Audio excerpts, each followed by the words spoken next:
today's video is going to be about the brand new MacBook Pro powered by the M1 chip. So this is my new MacBook. Gonna unbox it, take it out the nice shiny white Apple packaging. So before we get started, this is 8GB memory. It's 512 gigabyte SSD, and then it's the 13-inch. So if you flip it over this way, they have a nice tab where you can pull it right on open, take the plastic off, and makes it easy for you to pull it off. Drop that off to the side. Okay, the moment we've all been waiting for. Ooh. So you can lift it up like that. They have another piece of plastic on the back where you can lift it up, because you know a lot of people don't like having fingerprints on their laptops.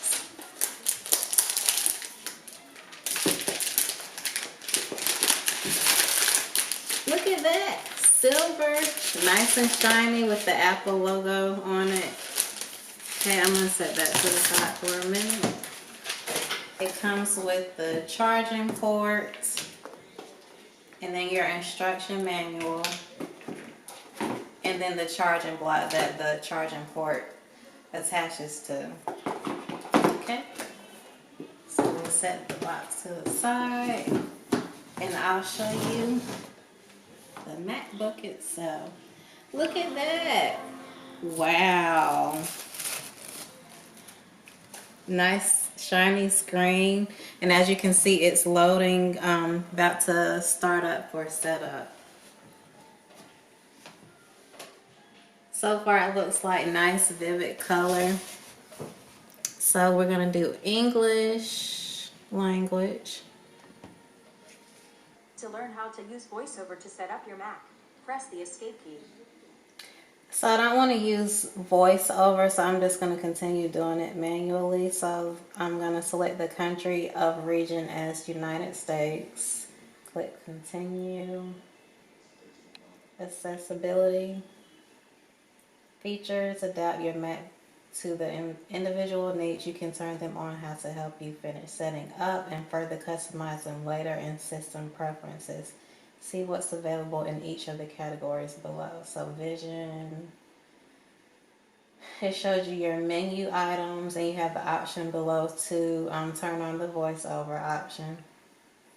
Under motor, it shows you the accessibility to the keyboard, and then it has an option for you to turn on the accessibility keyboard at the bottom as well. It allows you to type and interact with your computer without using a physical keyboard. I don't think I want to do that just yet either, so I'm going to go back. So next, after your Wi-Fi settings, is data and privacy. It says this icon appears when an Apple feature asks to use your personal information. So basically the data and privacy option minimizes the amount of information that's becomes available on the internet when you are searching through data and online and things of that nature. Click continue. The next one is a migration assistant. If you have information on another Mac or Windows PC, you can transfer it to this Mac. You can also transfer information from a time machine backup or another startup disk. The question underneath migration assistant says, how do you want to transfer your information? First option is from a Mac, time machine backup, or startup disk, and the next is option is from a Windows PC. Then the pop-up that comes up says connect AC power. Your Mac is running on battery power. It is strongly recommended that you connect your Mac to AC power before migrating. So I guess it's asking me to plug up my laptop before I proceed with setting it up. So I'm going to take the AC adapter out, which is this.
tab that comes up is sign in with your Apple ID.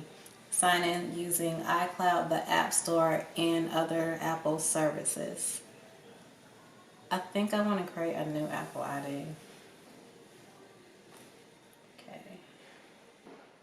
So while I'm typing in my personal information, I'm just going to keep my screen turned this way for privacy reasoning.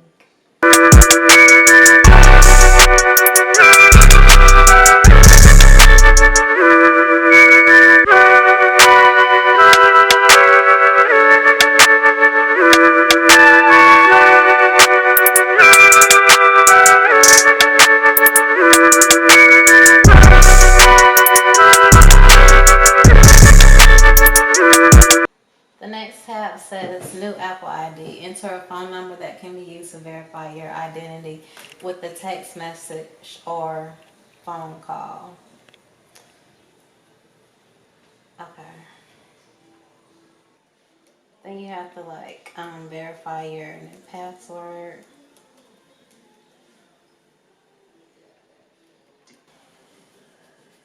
Now the next screen you'll see after that is the iCloud screen, setting up the account. Next page says iCloud Keychain. iCloud Keychain keeps the passwords and credit card information you save up to date on the devices you approve. Your information is encrypted and can be read by Apple. Would you like to use iCloud Keychain on this Mac? I think I'm going to set that up later. I have to think about that option. Okay, the next page says Find My. Find My allows you to locate this Mac on a map, send it messages, and remotely lock or erase it. Find My will also use the Apple ID, which is the Apple ID I just set up. And then beneath that it says Find My also protects your Mac with activation lock, which prevents anyone else from using your Mac if it is ever lost or stolen. Click continue. Next says Express Setup. You have signed into your Apple ID, blah, blah, blah, for iCloud, the App Store, and the Apple services. The features and settings below will be set up for you, or you can customize the settings yourself. I'm going to allow it to use its own personal settings for that. Then next is Analytics. Help app developers improve their products and services automatically. Share crash and use usage data with app developers. That's an option you can either check or uncheck, and I'll just leave that unchecked because I'm not interested in doing that. Next is Screen Time. Get insights about your screen time and set limits for what you want to manage. So the first option on that is weekly reports, downtime and app limits, content and privacy restrictions, and then screen time passcode. Next says Siri. Siri helps you get things done by just asking. Siri can also make suggestions before you ask in apps, search, and keyboards. I'm going to enable Ask Siri because I like Siri on my iPhone, so probably the same on here. So it says set up Hey Siri. This helps Siri recognize your voice when you say Hi Siri. Hey Siri, open the Documents folder. Hey Siri, show my downloads. Hey Siri, what's the weather? It says Hey Siri is ready. Siri will recognize your voice whenever you say Hey Siri. Now it says setting up your Mac. And that was pretty quick. So after you finish with all the setup, the screen will be nice and vibrant like this. It'll show you your Wi-Fi, charging amount, the month, and the date and time. And then all your features are down here that you can click on. Finder, Launchpad, Safari, Messages, Mail. It has Google Maps, Photos, FaceTime, Calendar, Contacts, reminders, notepad, Apple TV, music, podcasts, news, keynote, numbers, pages, app store, system preferences, your downloads, and then your trash bin. And then at the top left hand side is Finder, File, your editing option, View, Go key, Window, and Help. So FaceTime pops up. If you want to do that, you can type in your password for your Apple ID, and I'm guessing that if you use the same password that you use for your Apple ID on your iPhone, it'll probably launch in with that, like connect together. So that's neat. So I'm excited. That was a quick and easy setup. I think I'm going to have fun with this MacBook Pro. I think the first program that I want to download on here is Final Cut Pro, because that's the program I was trained on when I was getting my bachelor's in communications, and it's one of the best programs you can use for like editing YouTube videos and just freelance editing and things like that, even if you don't do YouTube. So that's it. I had fun showing you guys my new MacBook Pro unboxing. Don't forget to like, comment, subscribe to the Daily Dose, and I'll see you in our next video. Bye.